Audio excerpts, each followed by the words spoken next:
Hello friends, आज हम देखेंगे किस तरीके से एक MVC एप्लीकेशन में किस तरीके से हम एंटिटी डेटा फ्रेमवर्क का यूज कर सकते हैं और अपने व्यू पर, जो कि MVC मॉडल के जो एप्लीकेशंस होते हैं, जो प्रोजेक्ट्स होते हैं, उसमें जो व्यू होता है वहां पर कैसे हम एंटिटी डेटा फ्रेमवर्क का यूज करके डिस्प्ले कर सकते हैं।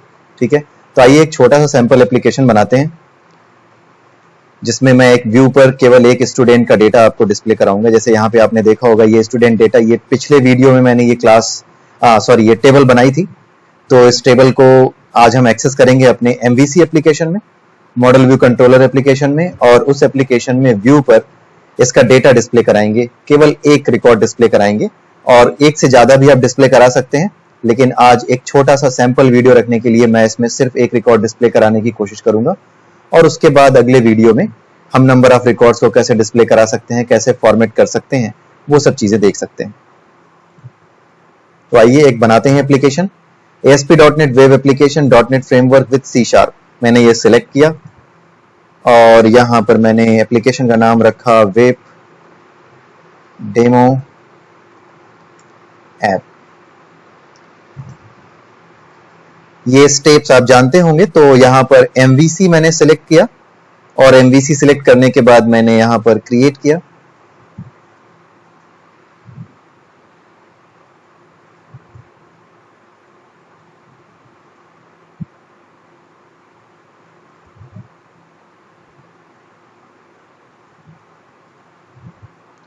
और ये मेरा जो बेसिक एप्लीकेशन स्ट्रक्चर है, जो कि .NET फ्रेमवर्क खुद बना करके मुझे दे देता है MVC के लिए, वो यहां पर हमारे सामने है।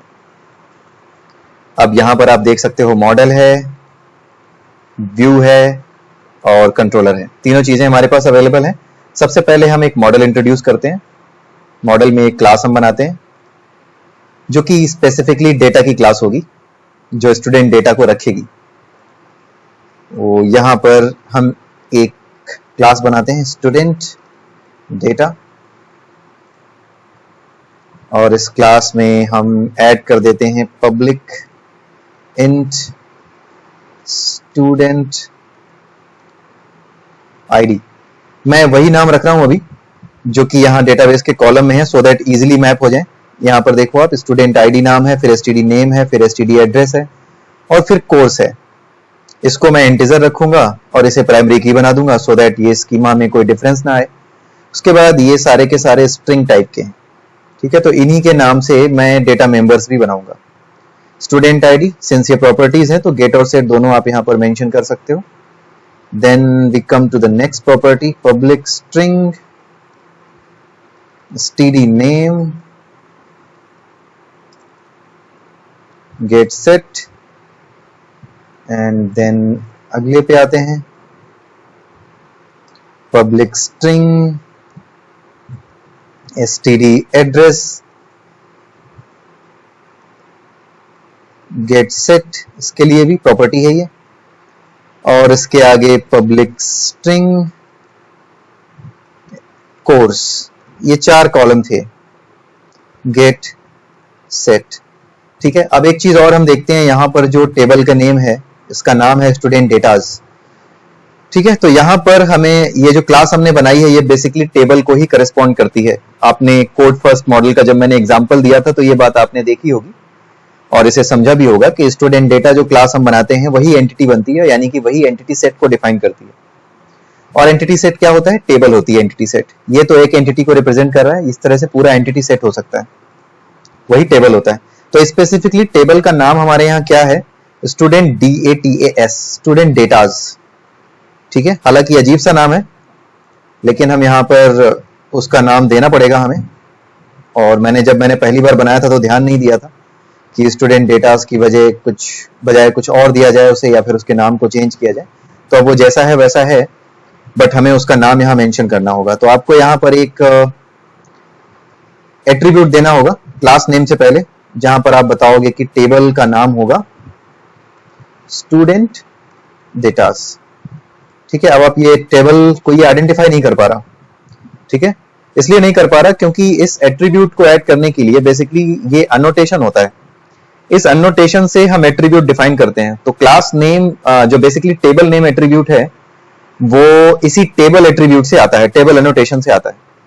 तो इसके लिए हमें एक क्लास बेसिकली एक नेम स्पेस ऐड करना होता है।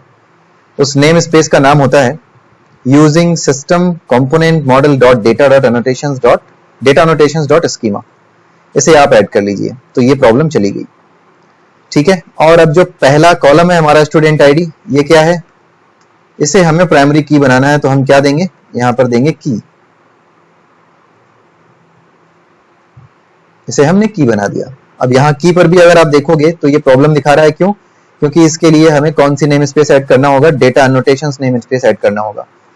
तो क्विकली ये दोनों हमने ऐड कर दिए क्योंकि सजेशंस में हमें दिखा दिया था। तो ये हमारी की बन गई और ये हमारा टेबल से मैप कर गया।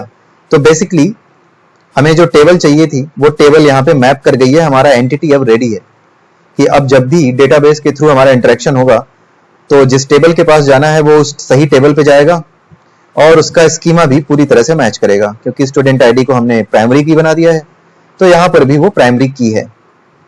स्टूडेंट आईडी यहाँ पर भी प्राइमरी की है और हमने भी अपने एंटिटी को जब डिफाइन किया इस क्लास के थ्रू तो भी हमने इसे की बना दिया। So we have represented it using the student ID और वहां पर भी इसी नाम से है। मैंने किसी का कॉलम नेम चेंज नहीं किया है, जो कॉलम नेम था उसी की तर्ज पे मैंने यहाँ पर प्रॉपर्टी नेम भी रख दिए, एट्रीब्यूट्स नेम भी यहाँ पर रख दिए। तो अब हमारा ये मॉडल तैयार है।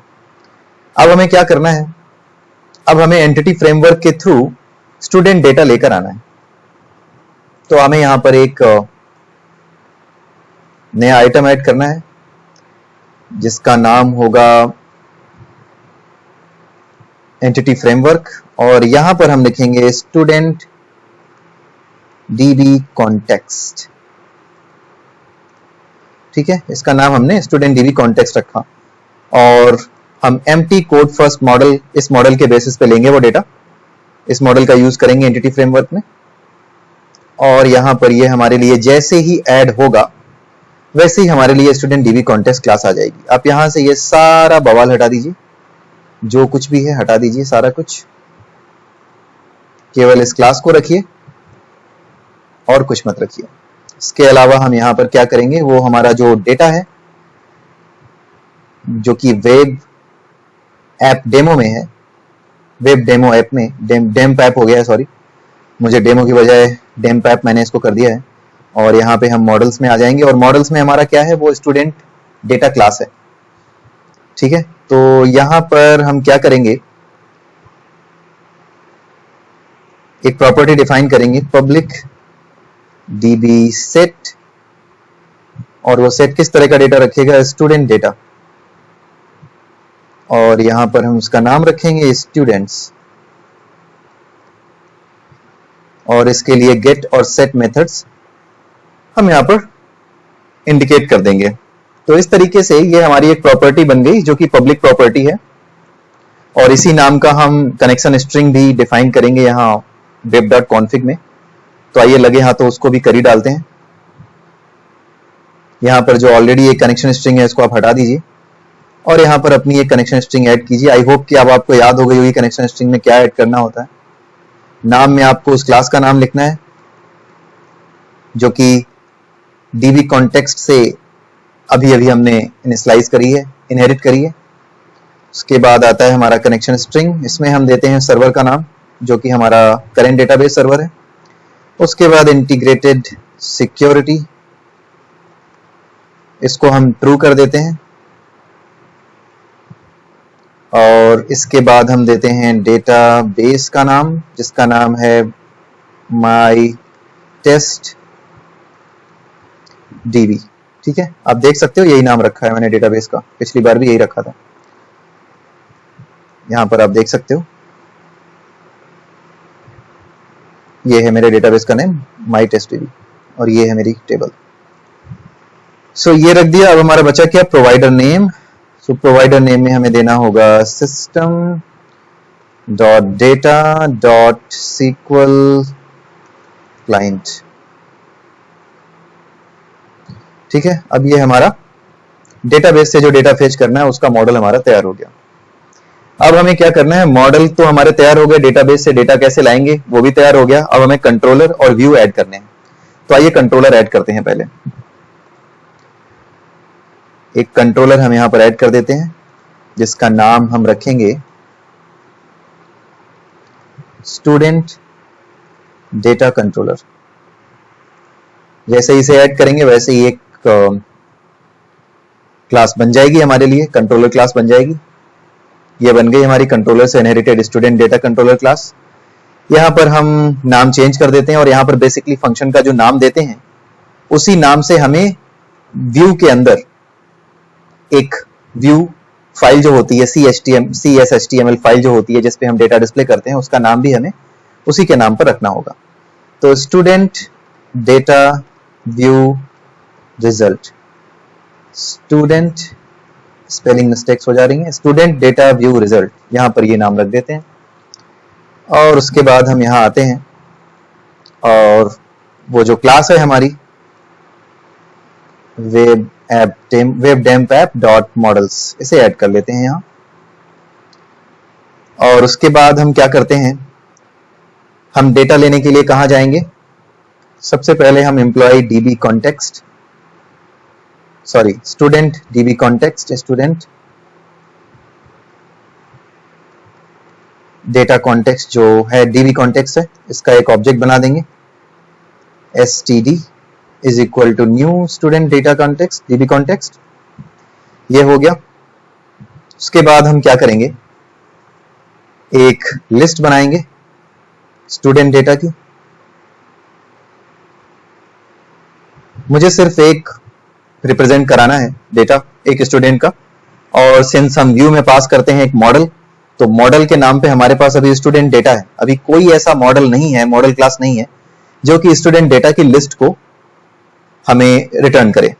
ठीक है, अगर आप चाहें तो आप एक रिप्रेजेंटेशन क्लास, जैसे कि हमने उसमें डिस्कस की थी जब हम कोड फर्स्ट मॉडल डिस्कस कर रहे थे, वहां पर एक रिप्रेजेंटेशन मॉडल की बात की थी, तो उस रिप्रेजेंटेशन मॉडल टाइप के एक क्लास को आप ऐड कर सकते हो अपने मॉडल के अंदर। ठीक है, और वहां पर आप जब रिजल्ट रिटर्न करोगे तो वो एक लिस्ट ऑफ स्टूडेंट हो सकता है, और उस क्लास के ऑब्जेक्ट को आप यहां व्यू से रिटर्न करोगे तो आपको पूरा का पूरा स्टूडेंट का डेटा जितना भी डेटाबेस में अवेलेबल है वो सारा का सारा यहां पे मिल जाएगा। लेकिन अभी हमें सिर्फ एक स्टूडेंट का डेटा देना है, सिंपल रखना चाहता हूं मैं, और अगले वीडियो में उसको आपको दिखाऊंगा रिप्रेजेंटेशन के थ्रू कैसे आप सारे स्टूडेंट्स का डेटा व्यू पे डिस्प्ले कर सकते हो। लेकिन उससे पहले मैं ये चाहूंगा कि आप खुद इसकी कोशिश करें और खुद ये देखें कि कैसे ये किया जा सकता है। ठीक है, मैंने सिर्फ आपको हिंट दे दिया है, यू कैन ट्राई इट, और आप देख सकते हो कि ऐसे कैसे किया जा सकता है।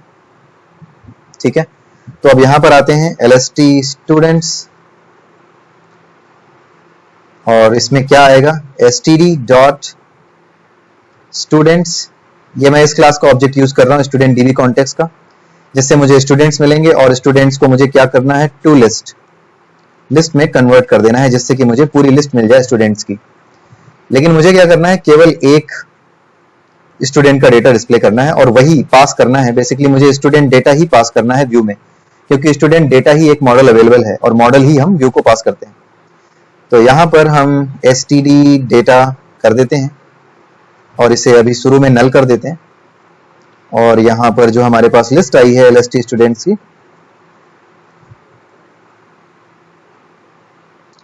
For each student data std data, st कर देते हैं सिर्फ, st as in, not as, you should use in। तो स्टूडेंट डेटा st in कौन सी लिस्ट है, LST स्टूडेंट्स। अब यहां पर हम पहला जो स्टूडेंट है उसका डेटा उठाएंगे और उसमें इस st को फिल कर देंगे, और उसके बाद कर जाएंगे ब्रेक, सो दैट हमें पहला डेटा डिस्प्ले हो, पहला स्टूडेंट डेटा डिस्प्ले हो। और पहला स्टूडेंट डेटा अगर आप देखोगे यहां पर, अगर आप क्वेरी चला कर देखो तो पहला स्टूडेंट डेटा जो आता है वो किसका आता है,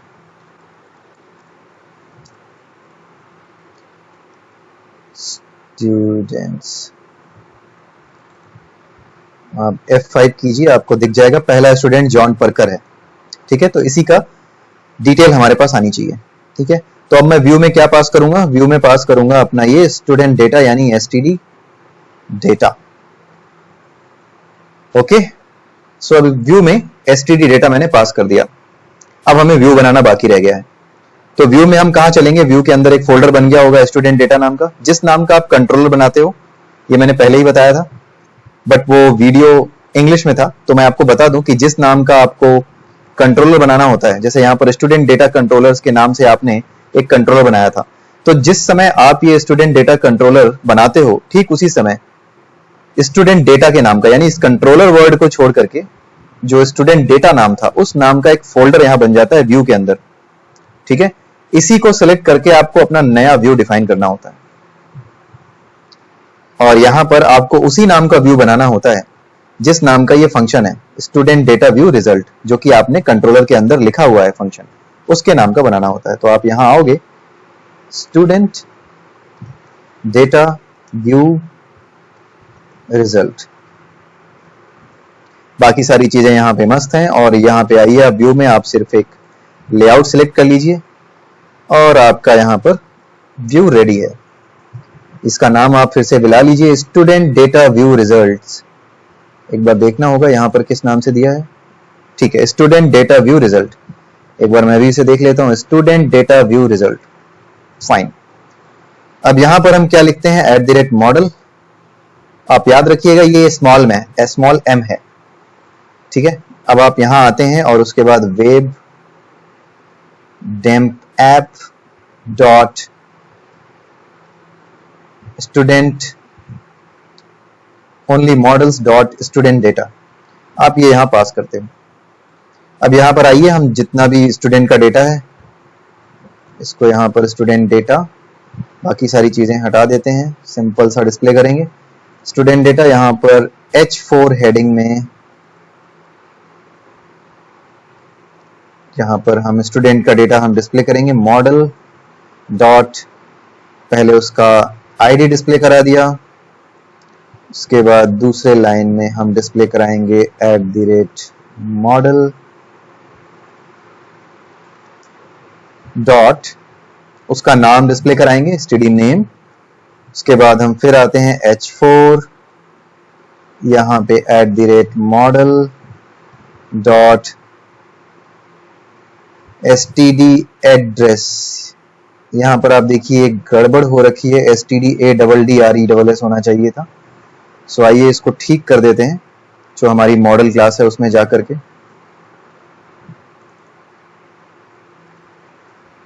स्टूडेंट डेटा, ये ADDRESS। ठीक है, क्योंकि ये कॉलम नेम एग्जैक्टली मैच होने चाहिए जो यहां पर है। ठीक है, क्योंकि अभी हमने एट्रीब्यूट में जैसे आप प्राइमरी की देते हो, जैसे आपने टेबल का नाम स्पेसिफाई कर दिया, ठीक उसी तरीके से आप कॉलम नेम भी स्पेसिफाई कर सकते हो।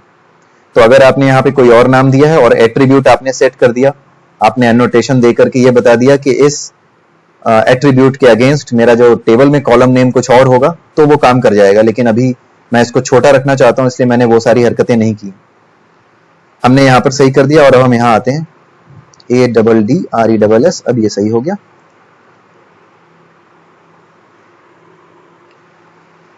H4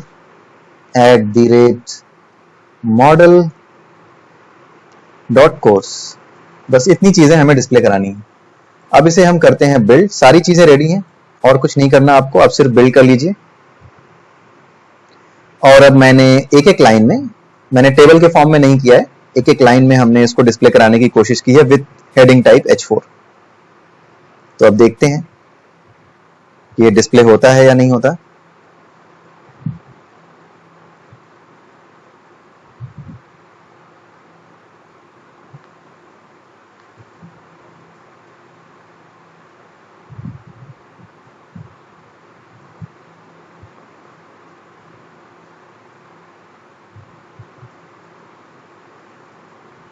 ठीक है, यहां पर आपको स्टूडेंट डेटा में 1 उसकी आईडी, जॉन परकर, गोल्ड स्ट्रीट उसका एड्रेस, और उसका जो कोर्स है म्यूजिक का, वो सब डिस्प्ले हो गया। तो इस तरीके से हम स्टूडेंट डेटा को using data entity model display करा सकते हैं, अगर हमने एक MVC एप्लीकेशन बनाया है उसमें।